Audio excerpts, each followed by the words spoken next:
పార్వతీదేవి అన్నపూర్ణదేవిగా అవతరించడానికి గల కారణమేంటో మీకు తెలుసా? ఒకరోజు శివపార్వతులు కైలాసంలో మాట్లాడుతుండగా శివుడు ఇలా అంటాడు, ఈ విశ్వంలో ఉంది అంతా మాయే, అది శరీరమైన, ఆకలి అయిన, ఆహారమైన అని అంటాడు. పార్వతీదేవికి ఆహారం అనేది మాయ అనే పదం నచ్చకపోవడంతో, ఈ విశ్వంలో ఆహారం లేకపోతే ఎలా ఉంటుందో మీరే చూడండి స్వామి అని చెప్పి అదృశ్యమవుతుంది. తర్వాత భూమి మీద నదుల్లో నీరు లేక, జీవరాశులకి ఆహారం లేక చాలా కష్టాలు పడతారు. సాధారణ జీవుల నుండి దేవతల వరకు అందరూ ఇబ్బందులు పడుతుంటారు. ఆ సమయంలో పార్వతీదేవి కాశీనగరంలో అన్నపూర్ణాదేవిగా వచ్చి ప్రజలకు ఆహారాన్ని అందిస్తుంది. అప్పుడే ఆకలి, ఆహారం మాయ కాదు అని తెలుసుకున్న శివుడు ఆకలితో అన్నపూర్ణాదేవి ముందు ఒక పాత్రను పట్టుకొని ఆహారం కోసం వెళ్తాడు.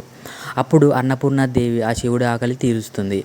ఇప్పటికీ కాశీలో ఉన్న అన్నపూర్ణ దేవాలయంలో అమ్మవారు ఒక చేత్తో ఆహారం వడ్డిస్తున్నట్టు ఉంటే, పక్కన శివుడి విగ్రహం పాత్రను పట్టుకొని ఆహారం తీసుకున్నట్టు ఉంటుంది.